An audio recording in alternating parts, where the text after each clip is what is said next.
25শে June 1975 সালে দেশে জারি হওয়া জরুরি অবস্থার স্মৃতিচারণে এদিন কোচবিহার 2 নম্বর কালীঘাট সংলগ্ন শ্যামাপ্রসাদ মুখোপাধ্যায়ের আবক্ষ মূর্তিতে মাল্যদান ও পুষ্পার্ঘ্য নিবেদন করা হয়। অনুষ্ঠানে উপস্থিত ছিলেন মহারাজ হিরণময় গোস্বামী। তিনি শ্যামাপ্রসাদ মুখোপাধ্যায়ের আদর্শ ও গণতন্ত্র রক্ষার গুরুত্ব তুলে ধরেন। বক্তব্য রাখতে গিয়ে তিনি জরুরি অবস্থাকে গণতন্ত্রের কণ্ঠরোধের একটি কালো অধ্যায় হিসেবে উল্লেখ করেন এবং সেই সময়ের বিভিন্ন ঘটনার কথা স্মরণ করেন। পাশাপাশি বর্তমান প্রজন্মের কাছে গণতান্ত্রিক মূল্যবোধ ও সাংবিধানিক অধিকার রক্ষার বার্তাও তুলে ধরেন। অনুষ্ঠানে উপস্থিত কর্মী সমর্থকেরাও শ্রদ্ধা নিবেদন করেন। এদিনের অনুষ্ঠানে বক্তব্য রাখতে গিয়ে মহারাজ হিরণময় গোস্বামী কি বলেছেন শুনুন। 20শে জুন পশ্চিমবঙ্গ দিবস হিসেবে পালন করেছি। আমরা যে মূর্তিতে মাল্যদান করলাম, যে মূর্তির সামনে নত হলাম, যে মূর্তি আমাদের পশ্চিমবঙ্গের আদর্শ, বঙ্গের জনক, এই পশ্চিমবঙ্গ থাকতো না যদি পিতা না থাকতেন।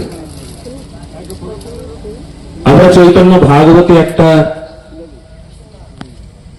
পথ পড়েছিলাম, কৃষ্ণ হইতে হইয়াছে সবাকার জন্ম, কৃষ্ণ সেবা না করিলে কোথা হতে ধর্ম, জগতের পিতা কৃষ্ণ জিনা ভজে বাপ, পিতৃপ্রতিপাতকীর জন্মে জন্মে তাপ। যে পশ্চিমবঙ্গ এতকাল নিজের পিতাকে জানত না, ঠিক বলেছি, ডক্টর শ্যামাপ্রসাদ মুখোপাধ্যায়কে সম্মান করত না, যে পশ্চিমবঙ্গ অপরাধ করেছিল, সেই পশ্চিমবঙ্গের মানুষ হয়ে আমি অবনত হয়ে সেই অপরাধ আমারও হয়েছিল, আমি পারি নাই। আজকে দিকে দিকে যার গুণগান গাইতে আমাদের বিন্দুমাত্র ভয় লাগে না, এক সময় আমাদের কি এই মূর্তির সামনে দাঁড়াতে দিত না। এদিনের এই অনুষ্ঠান প্রসঙ্গে শ্যামাপ্রসাদ মুখার্জি স্মৃতি রক্ষা কেন্দ্রের কার্যকরী সদস্য সুকুমার ভট্টাচার্য কি জানিয়েছেন শুনুন। আজকে 25শে জুন, আপনারা জানেন 1975 সালের 25শে জুন গণতন্ত্র কণ্ঠরোধ করার জন্য কালা কানুন নির্মাণ যে জারি হয়েছিল। আমাদের পৃথস্থান ভারতবাসী এই কালা কানুনের দেখে তারা মাথা নত করে তারা ভোট দিয়ে দিয়েছিল। পরিশেষে অনেক অত্যাচার অভিযোগ পরে কালা কানুন এখান থেকে প্রত্যাহার করেন এমার্জেন্সি। আপনারা জানেন গত 20শে জুন পশ্চিমবঙ্গ দিবস। পশ্চিমবঙ্গের স্রষ্টা, হিন্দু বাঙালি হোমল্যান্ডের যিনি সৃষ্টিকর্তা, ভারত কেশরী শ্যামাপ্রসাদ মুখোপাধ্যায় হিন্দু বাঙালি হোমল্যান্ড হিসেবে পাকিস্তান কেটে পশ্চিমবঙ্গে ভারতবর্ষে সেই নিয়ে একটা কার্যক্রম হয়েছিল।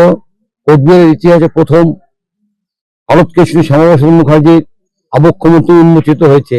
কোচবিহার থেকে প্রিয়া সাহার রিপোর্ট, টাইমস 14 বাংলা। আরো নিত্য নতুন ভিডিও পেতে এবং তথ্য জানতে আমাদের ফেসবুক পেজকে লাইক ও ফলো করে রাখুন। সেই সঙ্গে টাইমস 14 বাংলার ইউটিউব চ্যানেলকে সাবস্ক্রাইব করতে ভুলবেন না।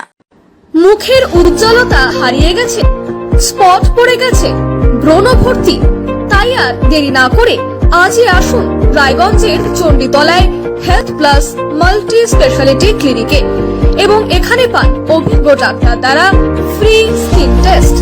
আরো বিস্তারিত জানতে যোগাযোগ করুন 9674895169 এই নম্বরে।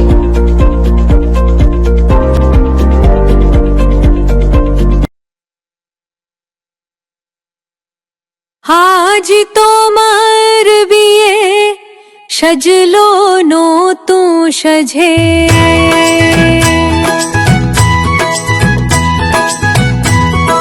সবার